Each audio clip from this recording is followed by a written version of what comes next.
This is what I know as Inarizushi, and this is what I set out to make, regardless of the time or money investment. I was willing to make the sacrifice just in case there was one other person out there wanting to know how to make Inarizushi, but also doesn't understand Japanese. As I searched the internet for a recipe, it quickly became clear that no one was making exactly what I was looking for. Every single recipe called for firm tofu, so I assumed that must be correct. Now, firm was not very helpful as there were 3 different types of firm tofu. So just as Goldilocks picked the first option in her story, so did I. And just as she found, it was too hard. So on to option 2 we moved, giving firm tofu a try, as recommended by some of these so-called chefs. But it was still too firm.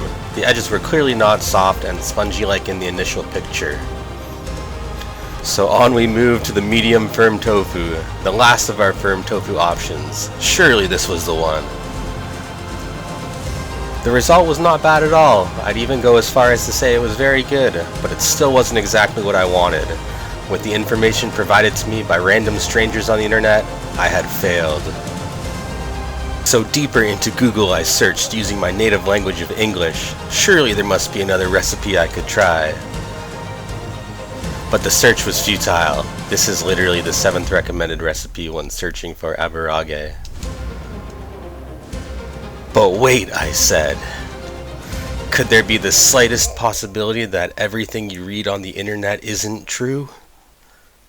I soon realized it was all up to me to create a fully comprehensive guide on how to make Inarizushi.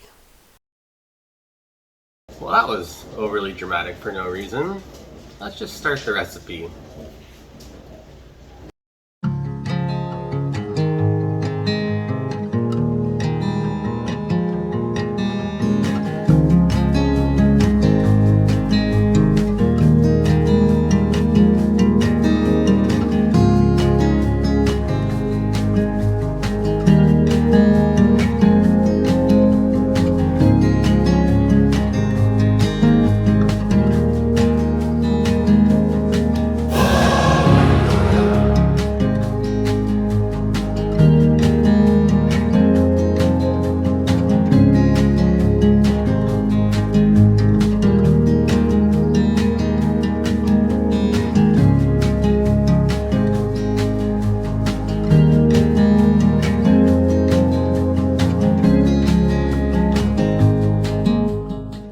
Not exactly sure what attempt we're on at this point, but I've made the perfect outside texture using soft tofu. Now, unfortunately, the process in which you need to make the tofu bubble up is also the process that's dangerous. So there's not really a way to safely fry this, because when you get the puffy exterior texture, it's from air pockets in the tofu that are expanding in the oil.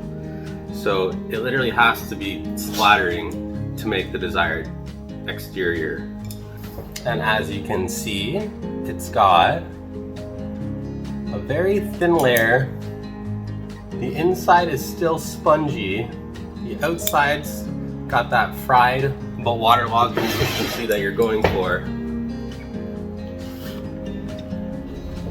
And it's just perfect. The only thing is, they're a little bit too small, so I'm gonna do one final run and hopefully this is the last one.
Okay everyone, after eating nothing but tofu and rice for probably about the last 8 meals, I've finally made some Inarizushi that I'm happy with.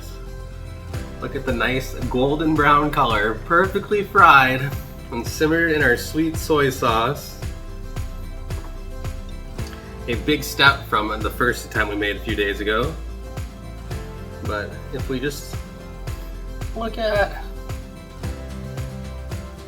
it's fried on the outside, soaked in sauce, the inside's still soft and pliable.